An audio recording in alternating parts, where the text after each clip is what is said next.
ઓમ શ્રી ગણેશાય નમઃ. બોલો શંકર ભગવાનની જય. હર હર મહાદેવ. ઉમાપતિ મહાદેવની જય. તો ભક્તો, ફરીને આજે આપણે એક નવો વિડીયો લઈને આવી ગયા છે. આપણી આ ચેનલમાં તમારા બધાનું સ્વાગત છે.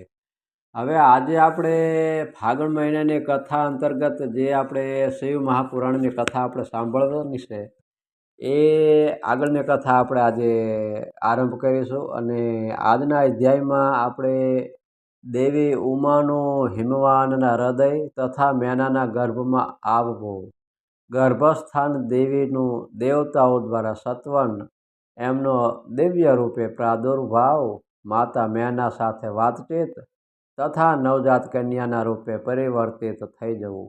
આજના અધ્યાયમાં આ કથા આપણે સાંભળવાની છે. તો આ કથા તમે પૂરેપૂરી સાંભળજો, જેથી કરીને આપણને પૂરા ફળની પ્રાપ્તિ થાય ભક્તો. અને જો આ ચેનલમાં તમે નવા હોય તો આ ચેનલને સબસ્ક્રાઈબ કરી દેજો, જેથી કરીને આપણે આ ચેનલમાં આખો આ મહિનો આપણે શિવપુરાણની કથા આવશે અને જેનો આપણે લાભ લેવાનો છે અને ભગવાનને આપણે રાજી કરવાનો છે આ કથા સાંભળીને અને કથા વાંચીને. તો આ ચેનલને તમે સબસ્ક્રાઈબ કરી દેજો. આપણે કથાને આગળ લંબાવીએ. બ્રહ્માજી કહે છે, હે નારદ, તદંતર મેના અને હિમાલય આદરપૂર્વક દેવ કાર્યની સિદ્ધિ માટે કન્યા પ્રાપ્તિના હેતુ માટે ત્યાં જગત જનની ભગવતી ઉમાનું ચિંતન કરવા લાગ્યા. જે પ્રસન્ન થયા તો સંપૂર્ણ મનોવાંછિત વસ્તુઓનો આપનારા છે એ મહેશ્વરી ઉમા પોતાના પૂર્ણ અંગે ગિરિરાજ હિમવાનના ચિત્તમાં પ્રવિષ્ટ થયા. આથી એમના શરીરમાં અપૂર્વ અને સુંદર પ્રભા ઉતરી આવી. તે આનંદમગ્ન થઈ અત્યંત પ્રકાશિત થવા લાગ્યા. તે અદ્ભુત તેજો રાશિથી સંપન્ન મહામના હિમાલય અગ્નિ જેમ અદ્રશ્ય થઈ ગયા હતા. તપસ્યાત સુંદર કલ્યાણકારી સમયે હિમાલયે પોતાની પ્રિય મેનાના ઉદરમાં શિવના એ પરિપૂર્ણ અંશનું આધાન કર્યું. આ રીતે ગિરિરાજની પત્ની મેનાએ હિમવાનના હૃદયમાં બિરાજમાન કરુણાનિધાન દેવીની કૃપાથી સુખદાયક ગર્ભધારણ કર્યો. સંપૂર્ણ જગતની નિવાસભૂત દેવીના ગર્ભમાં આવવાથી ગિરિપ્રિયા મેના સદા તેજોમંડળની વચમાં સ્થિત થઈને અધિક શોભવા લાગ્યા. પોતાની પ્રિયા શુભાંગી મેનાને જોઈને ગિરિરાજ હિમવાન બહુ પ્રસન્નતાનો અનુભવ કરવા લાગ્યા. ગર્ભમાં જગદંબાના આવી જવાથી એ મહાન તેજથી સંપન્ન થઈ ગયા હતા.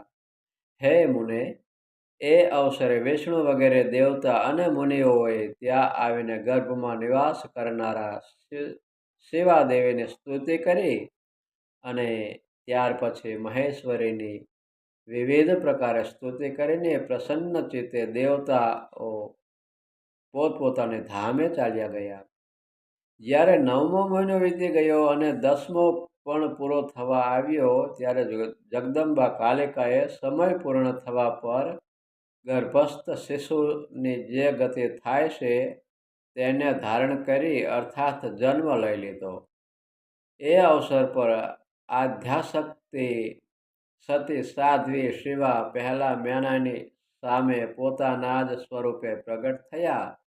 વસંત ઋતુમાં ચૈત્ર માસની 9મી તિથિએ મૃગશિરા નક્ષત્રમાં અર્ધરાત્રિના સમયે ચંદ્રમંડળથી આકાશ ગંગાની જેમ મેનકાના ઉદરથી દેવી શિવાનો પોતાના જ સ્વરૂપે પ્રાદુર્ભાવ થયો. એ સમયે સંપૂર્ણ સંસારમાં પ્રસન્નતા છવાઈ ગઈ. અનુકૂળ હવા આવવા માંડી, જે સુંદર સુગંધિત અને ગંભીર હતી. તે સમયે જળની વર્ષા સાથે પુષ્પ વર્ષા પણ થવા લાગી. વિષ્ણુ વગેરે દેવતાઓ ત્યાં આવ્યા. સૌએ સુખી થઈને પ્રસન્નતાની સાથે જગદંબાના દર્શન કર્યા અને શિવલોકમાં નિવાસ કરનારી દિવ્ય રૂપા મહામાયા શિવકામિની મંગલમયી કાલિકા માતાનું સત્વન કર્યું. હે નારદ, જ્યારે દેવતા લોકો સ્તુતિ કરીને ચાલ્યા ગયા ત્યારે મેનકા એ સમયે પ્રગટ થયેલી કમળદળ જેવી કાંતિવાળી શ્યામવર્ણા દેવીને જોઈને અતિશય આનંદનો અનુભવ કરવા લાગી. દેવીના એ દિવ્ય રૂપનું દર્શન કરીને ગિરિપ્રિયા મેનકાને જ્ઞાન પ્રાપ્ત થઈ ગયું. એ એમને પરમેશ્વરી સમજીને અત્યંત હર્ષથી ઉલ્લાસથી થઈ ઉઠ્યા અને સંતોષપૂર્વક બોલ્યા. મેનાએ કહ્યું, હે જગદંબે, હે મહેશ્વરી, આપે બહુ મોટી કૃપા કરી, જે મારી સામે પ્રગટ થયા. હે અંબિકે, આપની બહુ શોભા થઈ રહી છે. હે શિવે, આપ સંપૂર્ણ શક્તિઓમાં આદ્યા શક્તિ તથા ત્રણેય લોકોની જનની છો. હે દેવી, આપ ભગવાન શિવને સદાય પ્રિય છો અને સંપૂર્ણ દેવતાઓ દ્વારા પ્રશંસિત પરાશક્તિ છો. હે મહેશ્વરી, આપ કૃપા કરો અને આ જ રૂપે મારા ધ્યાનમાં સ્થિત થાઓ. સાથે જ મારી પુત્રીને અનુરૂપ પ્રત્યક્ષ દર્શનીય રૂપ પણ ધારણ કરો.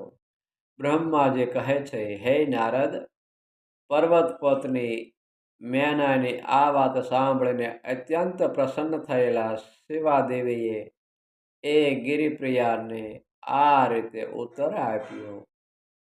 દેવી બોલ્યા, હે મેના, તમે પહેલા તત્પરતાપૂર્વક મારી બહુ સેવા કરી હતી. એ સમય તમારી ભક્તિથી પ્રસન્ન થઈને હું વરદાન આપવા તમારી પાસે આવી હતી. વરદાન માગો. એવી મારી વાણી સાંભળીને તમે જે વરદાન માગ્યું હતું તે આ પ્રકારે છે.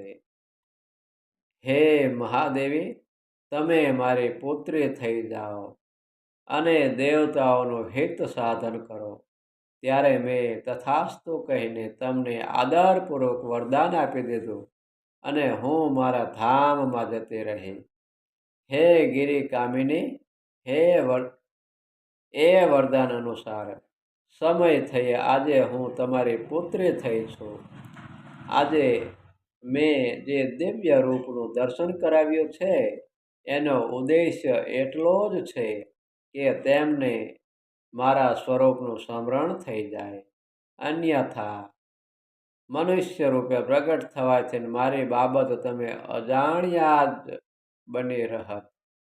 હવે તમે બંને દંપતી પુત્રી ભાવથી અથવા દિવ્ય ભાવે મારું નિરંતર ચિંતન કરતા કરતા મારામાં સ્નેહ રાખો. એથી મારી ઉત્તમ ગતિ પ્રાપ્ત થશે.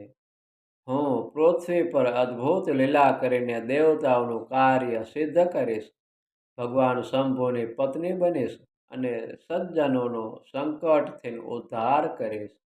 આવું કહીને જગત માતા શિવા ચૂપ થઈ ગયા અને એ જ ક્ષણે માતા જોત જોતામાં પ્રસન્નતાપૂર્વક નવજાત પુત્રી રૂપે પરિવર્તિત થઈ ગયા. બોલો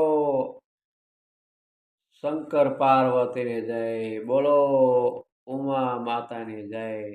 તો ભક્તો, આ કથા આપણે અહીં પૂર્ણ કરવી છે.